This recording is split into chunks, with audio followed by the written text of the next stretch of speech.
नांदेड़ बल्दिया उज़्मा का general body इजलास मुनक़िद हुआ। कोरोना वायरस की दहशत के सबब इजलास आधे घंटे में ही इख्तिताम पजीर हुआ।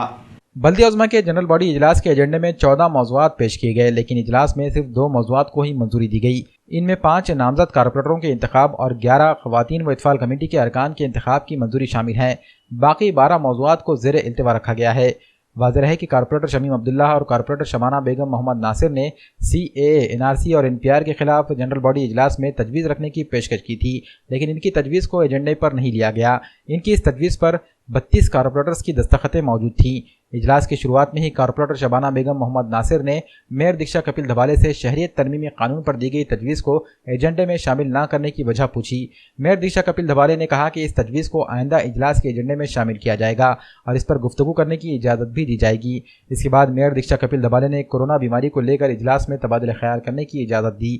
बल्दिया उज़्मा के मेडिकल ऑफिसर डॉक्टर बिसेन ने बल्दिया उज़्मा के महकमे सेहत आमा की जानिब से कोरोना वायरस के बचाव के लिए की जा रही तैयारियों से इजलास को वाकिफ करवाया।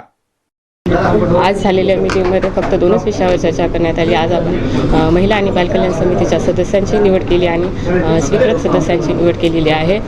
नांदेड शहरामध्ये कोरोना व्हायरसमुळे भीतीचे वातावरण निर्माण झाले आहे, त्यामुळे कोणत्याही ठिकाणी गर्दी आणि गोंधळ न करण्यासाठी आपण आज मीटिंगमध्ये कोणतेही विषय घेतलेले नाहीत। त्यामुळे आज फक्त कोरोना व्हायरस या विषयावर चर्चा करण्यात आली आहे। सर्वांनी त्यासाठी गर्दीच्या ठिकाणी जाऊ नये, हात वगैरे स्वच्छ धुवून घ्यावे,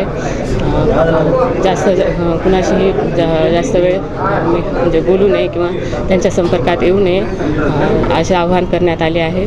आणि आपल्या प्रत्येक ठिकाणी आपल्या वैद्यकीय अधिकाऱ्यांना तसेच वैद्यकीय अधिकारी ठेवलेले आहेत, नेमलेले आहेत। तपासणीसाठी वैद्यकीय अधिकारी ठेवलेले आहेत माननीय निवारक अशा म्हणजे आवश्यक त्या ठिकाणी, आणि विमानतळावर प्रत्येकांची तपासणी करण्यात आलेली आहे। त्या ठिकाणी वैद्यकीय अधिकाऱ्यांची नेमणूक केलेली आहे। रेल्वे स्टेशन वगैरे आणि काही दुसऱ्या सूचनाही सन्माननीय सदस्यांनी केल्या आहेत, त्याचीही अंमलबजावणी नंतर करण्यात येईल। प्रस्ताव आमच्याकडे आलेला होता, आम्ही तो विषयपत्रिकेत घेणारही होत्या, म्हणजे पुरवणी विषयपत्रिकेत घेतला जाणार होता, पण माननीय आयुक्त साहेबांनी असा आदेश दिला आहे की गर्दी आणि गोंधळ यामुळे कोणतेही विषय मीटिंगमध्ये घेतले जाणार नाहीत। त्यामुळे फक्त 2च विषयावर चर्चा करून आम्ही सगळे विषय पेंडिंग ठेवलेले आहेत।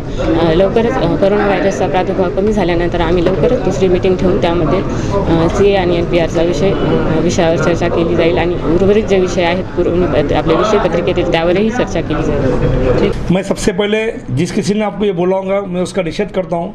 पूरा सभागृह मीडिया ने देखा होगा कि हमने जो माननीय महापौर मैडम ने जो पहले जो 2 विषय रखे थे, स्थायी समिति सदस्य महिला बाल कल्याण समिति के सदस्य की निवड़ और हमारे स्वीकृत सदस्य की, वो कायदेबाजी आप देखे होंगे, हमने सबने एक सम्मति से हमने दिए।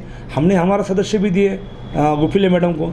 उसके बाद महापौर के गाइडलाइंस के हिसाब से महापौर ने बोला कि ये 2 विषय होने के बाद सिर्फ हम कोरोना वायरस पर चर्चा करेंगे और आपकी सूचना हमें सभागृह के माध्यम से हमको दो।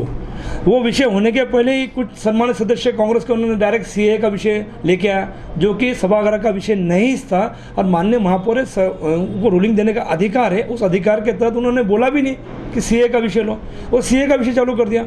अगर कायदे से लोकशाही मार्ग में आपको करना है तो विषय पत्रिका अपना के बात करो, लेकिन पूरा देश पूरा जग वायरल के बारे में बात कर रहा है और हम CAA के बारे में बात कर रहे हैं। उस बारे में थोड़ा सा चर्चा हुई और हम बोले थे कोरोना के बारे में हम चर्चा करो, ये मेरा विषय था।